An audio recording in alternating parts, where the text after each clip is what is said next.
Calm your mind with chakra-based meditation music. Saregama Karwa Wellness.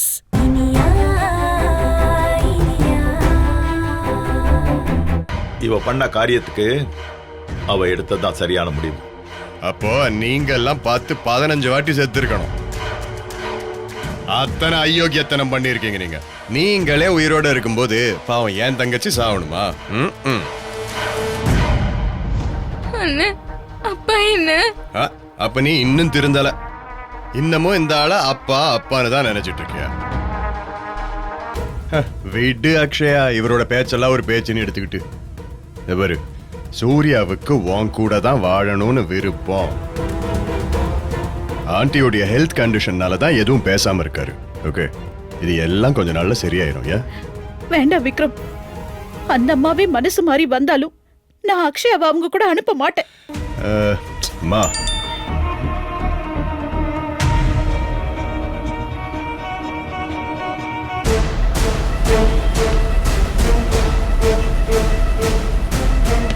Sir இல்ல, நான் அக்ஷயாவை அனுப்ப மாட்டேன். ஆமா, என்னம்மா அது? அவங்க தான் புரிஞ்சுக்காம நடந்துக்கிறாங்கன்னா நீங்களுமா? அக்ஷயா குணம் எப்படின்னு தெரிஞ்சா அவளை யாரும் விட்டு விட மாட்டாங்க. சார், என்ன இனிய மரத்த கடத்தின ஆளோட போட்டோ கிடைச்சிச்சு சார். என்னையா சொல்ற? ஆமா சார், நம்ம பார்த்து பேசணுமே, அந்த ஆட்டோக்காரர் தான் சொன்னாரு. போட்டோ அனுப்பியிருக்காரு பாருங்க.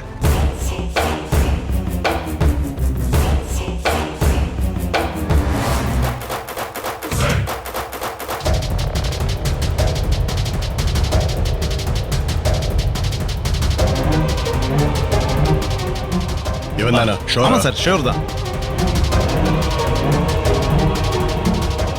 சார். அந்த ஆட்டோக்காரர் அங்கதான் இருக்காராம். ஓகே, நான் அவனை ஃபாலோ பண்ண சொல்லியிருக்கேன் சார். நம்ம போனா அந்த ராஸ்கலை கையோட அள்ளிட்டு வந்துடலாம் சார். ஓகே, இப்படி அம்மா இதெல்லாம் ஒண்ணும் இல்ல, எதுவா இருந்தாலும் பாத்துக்கலாம். சரியா அக்ஷயா? Don't worry. ஓகே, கண்டவங்க என்ன சொன்னாலும் கண்டுக்காதீங்க. பாத்துப்பா, ஒண்ணும் இல்லம்மா, டோன்ட் வரி. சரியா? பை.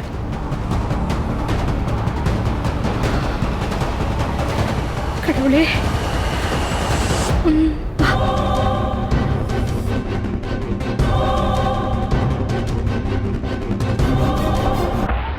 விக்ரம் கையில் அந்த சிவனாண்டி சிக்கனான்னா போட்ட திட்டம் அத்தனையும் அம்பேல் ஆயிடுமே. என்ன பண்றது?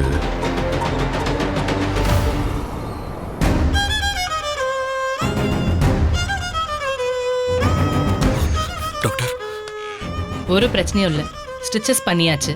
பேஷண்ட் கண்ணு முழிச்சிட்டாங்க, போய் பாருங்க. Thank you doctor. சூர்யா, ஆண்டிக்கு ஒன்றும் இல்லை.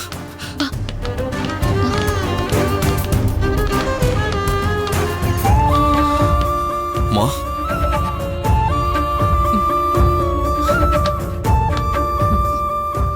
இனியா ஆண்டி நல்லா இருக்கீங்களா? கொஞ்சம் கவனமா இருந்திருக்கலாம்ல. சாரி ஆண்டி, நான் பழைய நினைப்புல உரிமையா பேசிட்டேன். இப்பதான் உங்களுக்கும் எனக்கும் உறவே இல்லைன்னு ஆயிடுச்சே. இந்தாங்க, நீங்க ஆசைப்பட்டது இதுக்கு தானே ஆண்டி? என்ன ஆண்டி பாக்குறீங்க? உங்க பையனுக்கு அக்ஷயா கிட்ட இருந்து கிடைச்சிருக்கிற விடுதலை பத்திரம். உங்க பையனை உங்ககிட்டயே ஒப்படைச்சிட்டோம். இனி அவருக்கு உங்க இஷ்டம் போல கல்யாணம் பண்ணி வைங்க. இனியா? சூர்யா, நீ என்னோட ஃப்ரெண்டு தான்.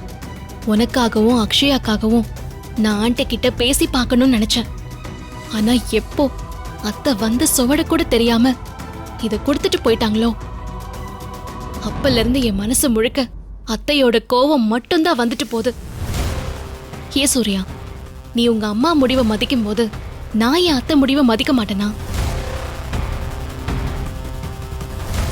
எந்த பிரச்சனையா இருந்தாலும் அவங்க சொல்ற முத வார்த்தையும் கடைசி வார்த்தையும் ஒண்ணுதான். விட்டு கொடுத்து போங்க, எல்லாம் சரியாயிடும் சொல்லுவாங்க. ஆனா இப்ப அவங்க ஆண்டி, நீங்க அங்க போய் பேசினதுல அக்ஷயா தற்கொலை பண்ணிக்க முயற்சி பண்ணிருக்கான். அத்தை தான் காப்பாத்திருக்காங்க. இவ்ளோ கோவமும் வெறுப்பும் உங்களுக்கு எங்க இருந்து ஆண்டி வந்துச்சு சொல்லுங்க. அவங்க பொண்ணோட தற்கொலை முயற்சிக்கு காரணமா இருக்கிறதே நீங்க தான். ஆனா அதையும் மீறி அவங்க உங்களை காப்பாத்திருக்காங்கன்னா அவங்க மனசெல்லாம் உங்களுக்கு கொஞ்சமாவது புரியுதா ஆண்டி? எவ்ளோ பெரிய தப்பு நீங்க பண்ணிட்டீங்க ஆண்டி. கொஞ்சம் யோசிச்சு பாருங்க. அக்ஷயாவுக்கு மட்டும் ஏதாவது ஒண்ணு நடந்திருந்தா என்ன ஆயிருக்கும் பாருங்க. சூர்யாவை நான் ஏமாத்தினேன்னு சொன்னீங்க. என் குடும்பத்தையே கேவலமா பேசுனீங்க. உங்க புள்ள வாழ்க்கையை அழிச்சு அக்ஷயாவை வாழ வைக்கணும்னு எனக்கு எந்த அவசியமும் இல்ல ஆண்டி. அவன் என் ஃப்ரெண்டு. அவன் நல்லா இருக்கணும் தான் நான் நினைப்பேன்.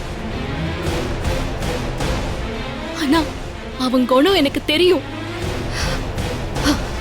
ஆனா என்ன சொல்றது, அவனே ஆரம்பத்துல புரிஞ்சுக்காம தான் கோவப்பட்டான். அப்புறம் புரிய வச்சதுக்கு அப்புறம் அவன் திருந்திட்டான். ஆனா நீங்க ஆண்டி, எவனோ ஒருத்தன் பண்ண தப்புக்கு அக்ஷயாவுக்கு நீங்க கொடுத்த தண்டனை ரொம்ப பெருசா ஆண்டி. அதவ வாழ்நாள் முழுக்க மறக்க மாட்டா. ஒரு பொண்ணா, ஒரு அம்மாவா, அந்த சின்ன பொண்ணோட நிலைமைய நீங்க கொஞ்சம் யோசிச்சு பார்த்திருக்கலாம் ஆண்டி.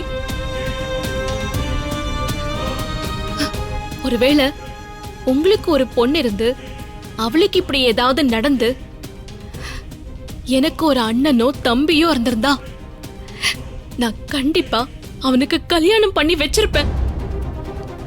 அதே மாதிரி சூர்யாவையும் உங்களையும் நான் என் குடும்பம் மாதிரி தான் பார்த்தேன்.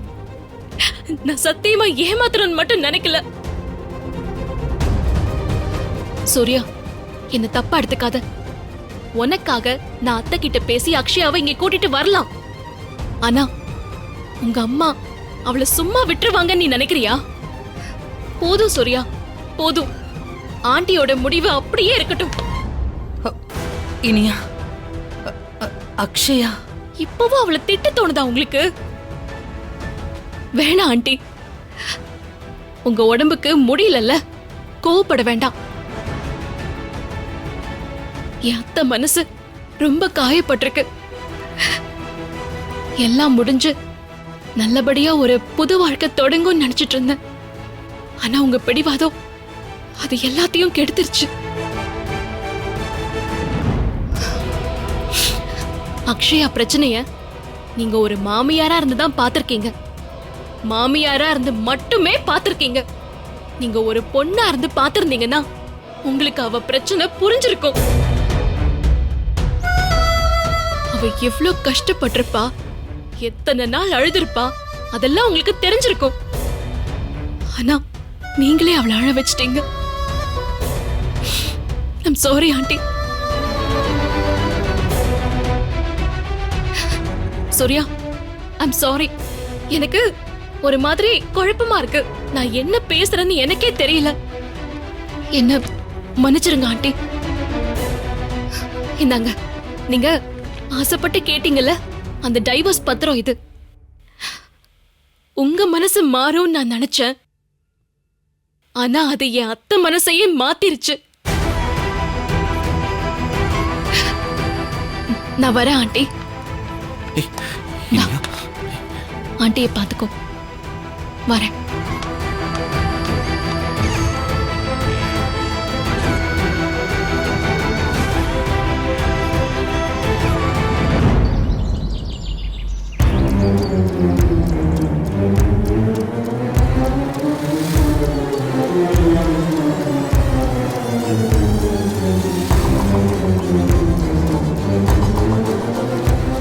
இப்ப மாயாக்கு போன் பண்ணி உடனே அந்த விஷயத்த சொல்லணுமே. சிவனாண்டி விக்ரம் கையில சிக்கனான்னா எல்லா விஷயத்தையும் நோண்டி நுங்கு எடுத்துருவானே. மாயாக்கு போன் பண்ணுவோம்.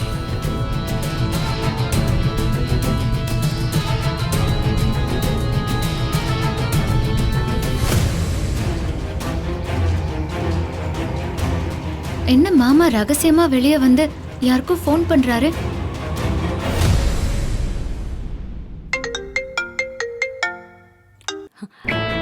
அங்கிள். ஹலோ, இங்க ஒரு பிரச்சனை.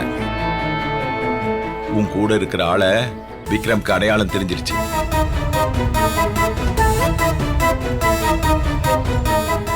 போட்டோ கிடைச்சிருக்குமா? இப்ப அந்த ஆள் மார்க்கெட்டுக்கு போயிருக்கானாமே.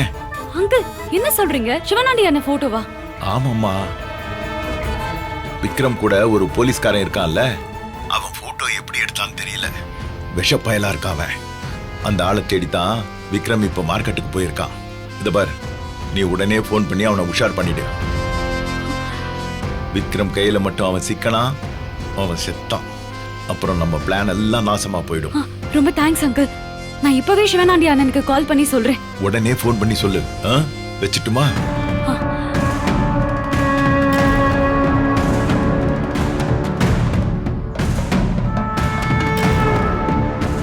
அப்பாடா, விஷயத்தை ஒரு வழியா சொல்லியாச்சு.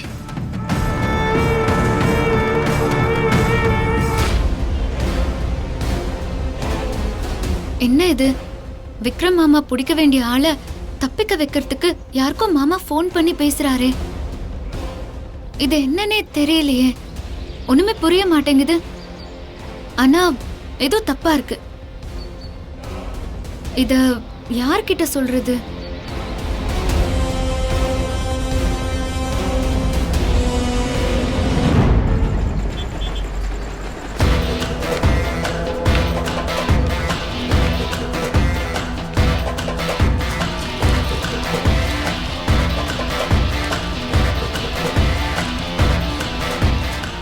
என்னது இது?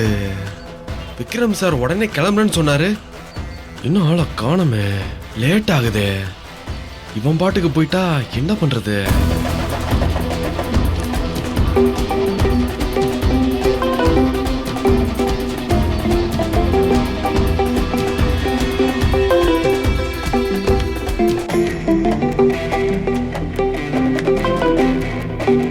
மாயம்மா கூப்பிடுறாங்க. ஏதாவது சொல்றதுக்கு மறந்துட்டாங்களோ? மாயம்மா, நீங்க சொன்ன எல்லா பொருளும் வாங்கிட்டேன். ஏதாவது மறந்துட்டீங்களா? இப்ப நீங்க எங்க இருக்கீங்க? அந்த கடை வாசல்ல தான் நிக்கிறேன். என்னாச்சு? இத பாருங்க, நான் சொல்றத கேட்டு சட்டுன்னு பதறாதீங்க. உங்களை ஒரு ஆள் ஃபாலோ பண்ணிட்டு இருக்கான். விக்ரம்க்கும் தகவல் போயிடுச்சு. என்ன ஃபாலோ பண்றானா? என்ன சொல்றீங்க? நீங்க பக்கத்துல யார் இருக்கிறதையும் பாத்துறாதீங்க. நிதானமா கேஷுவலா பாருங்க.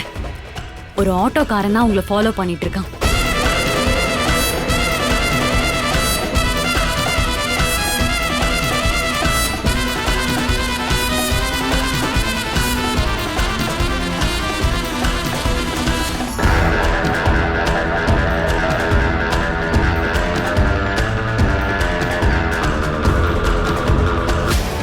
மாயம்மா, ஒரு ஆட்டோக்காரன் என்ன பார்த்துக்கிட்டே இருந்தானா, நான் பார்த்ததும் சட்டுன்னு திரும்பிட்டான். அவன் அன்னைக்கு டி நகர் மால்ல இருந்து கமிஷன் ஆஃபீஸ் போறதுக்காக உங்களை பிக்கப் பண்ணான்ல, அந்த ஆட்டோக்காரன் தான். புரியுது. என் முகத்தை பார்க்கணும்னு கமிஷனர் ஆபீஸ்க்கு வெளியில இருக்கிற கேமராவை செக் பண்ணி இந்த டிரைவரை புடிச்சிருப்பாங்க. நீங்க தான் அன்னைக்கு முகத்தை மூடிக்கிட்டு தானே போனீங்க. உங்களை யாருக்கும் அடையாளம் தெரியாத. அண்ணே, உங்களை பிடிச்சா என்னையும் பிடிச்சிருவாங்க. கரெக்ட் தான் அண்ணே. விக்ரம் உங்களை தேடி தான் அங்க வந்துட்டு இருக்கான். சோ நீங்க எதுவும் தெரியாத மாதிரி அந்த இடத்தை விட்டு எஸ்கேப் ஆயிடுங்க. இந்நேரம் கிட்ட வந்திருப்பாங்க. உடனே அந்த இடத்தை விட்டு போயிடுங்க. சரிம்மா, சரி.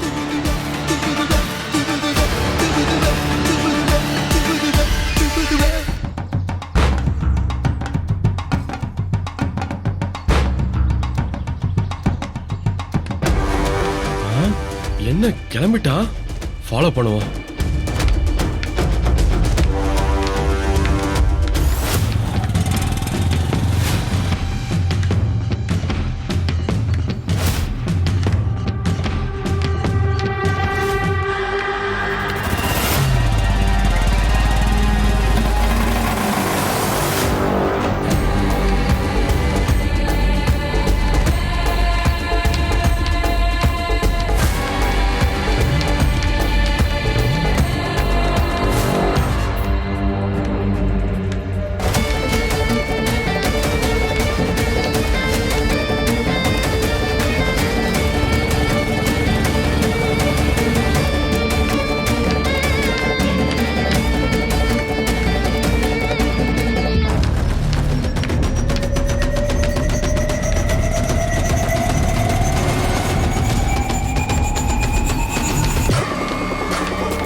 சார் சார் அவன் தான் சார். எங்க எங்க பாருங்க, போய் பிடிங்க சார். சுபாஷ் விடக்கூடாது சார் பிடிச்சிடலாம். தப்பிச்சிட போறான். ஏய் நில்றா நில்றாங்கறவ. ஏய் ஏய் நில்றா. ஏய் நில்றா. பிடிங்க சார், விடாதீங்க. ஏய் பார்த்து போங்க சார்.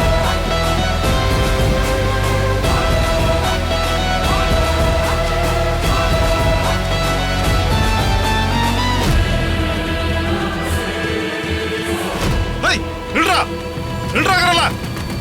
நில்றா இல்ல செத்த. சார் விடாதீங்க.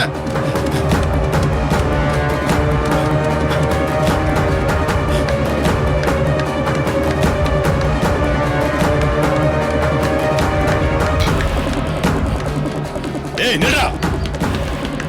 ஏய்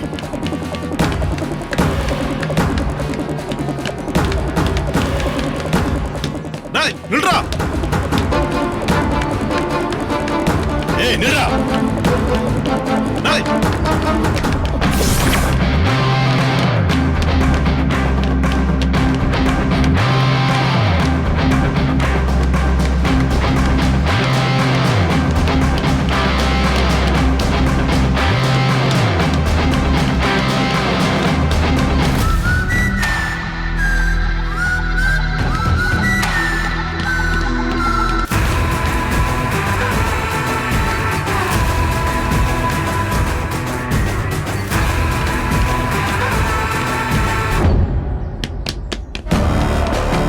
யோ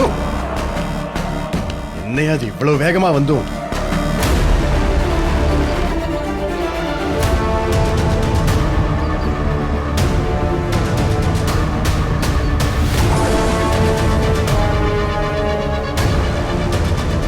பக்கத்துல வந்து இவனை பிடிக்க முடியாம போயிடுச்சு. Waste waste. Sir sir sir என்ன சார், விடுங்க சார். ஏன் டென்ஷன்? அதான் அவன் போட்டோ நம்ம கிட்ட இருக்குல்ல. எங்க போயிட போறான்? புடிச்சிடலாம். சுபாஷ், ஆ இவன் சாட்சி சொல்ல வந்த பொண்ணு கூட வந்தவன் தானே? ஆமா சார். கூட வந்தவன் எதுக்கு நம்மளை பார்த்து ஓடணும்யா? சார் அதான் சார் எனக்கு தெரியல. இப்ப நம்ம அவனை பார்த்தா என்ன கேட்க போறோம்? அந்த சாட்சி யாரு என்ன இவ்வளவுதானே கேட்க போறோம். இதுக்கு எதுக்கு பயந்து ஓடுறான்? இது தப்பா தெரியல? Yes sir. அப்பனா இவன் வேற ஏதோ ஒரு தப்பு பண்ணிருக்கணும். டிபார்ட்மெண்ட்காரங்க யாரோ துரத்துறாங்கன்னு ஓடி இருக்கணும். இல்லனா குறிப்பா இந்த சாட்சியை பத்தி நம்ம கிட்ட எந்த டீட்டெயிலும் மாட்டிடக்கூடாது அப்படிங்கிறதுக்காக அவன் ஓடி இருக்கணும். அவாய்ட் பண்ணி. எனக்கு என்னவோ நீங்க ரெண்டாவது சொன்ன பாயிண்ட் தான் யோசனையா இருக்கு சார். சார் அவன் எங்கே தப்பிக்க முடியாது சார். வாங்க சார் பார்க்கலாம். வாங்க தேடி பார்க்கலாம். வாங்க.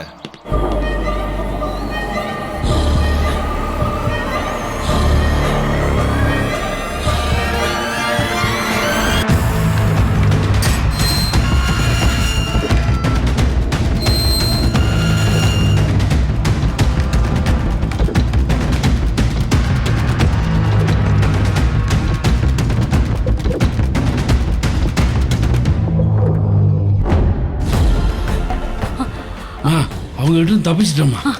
அண்ணே, இதுல 50,000 பணம் இருக்கு. நீங்க இப்பவே மதுரைக்கு கிளம்பிடுங்க. அங்க நம்ம பழைய மில்லுக்கு பக்கத்துல ஒரு வீடு இருந்துச்சுல்ல, நீங்க அங்க இருங்க. அது வில்லேஜ், பெருசா ஆட்கள் நடமாட்டம் இருக்காது. நான் சொல்ற வரைக்கும் அங்கேயே இருங்க. சென்னைக்கு வராதீங்க. உங்க ட்ரெஸ் எல்லாம் நான் பேக் பண்ணிட்டேன். என்னம்மா நீங்க எதுக்கு இப்ப இப்படி பயப்படுறீங்க? அவன் என்னை கண்டுபிடிச்சிருக்கவே முடியாது. அவனை நான் சமாளிச்சுக்கிறேன். நீங்க கவலைப்படாம இருங்க. சும்மா வாய் இருக்குன்னு பேசாதீங்க. அவன் யாருன்னு நினைச்சிட்டு இருக்கீங்க? அவன் விக்ரம். கிரிமினலுக்கெல்லாம் கிரிமினல். ஒரு கேஸ குறி வச்சா முடிக்காம அவன் ஓய மாட்டான். வேற கேஸுக்கே அப்படி வேலை பாக்குறவன் அவன் பொண்டாட்டி கேஸுக்கு எப்படி வெறித்தனமா வேலை செய்வான்னு யோசிச்சு பாருங்க.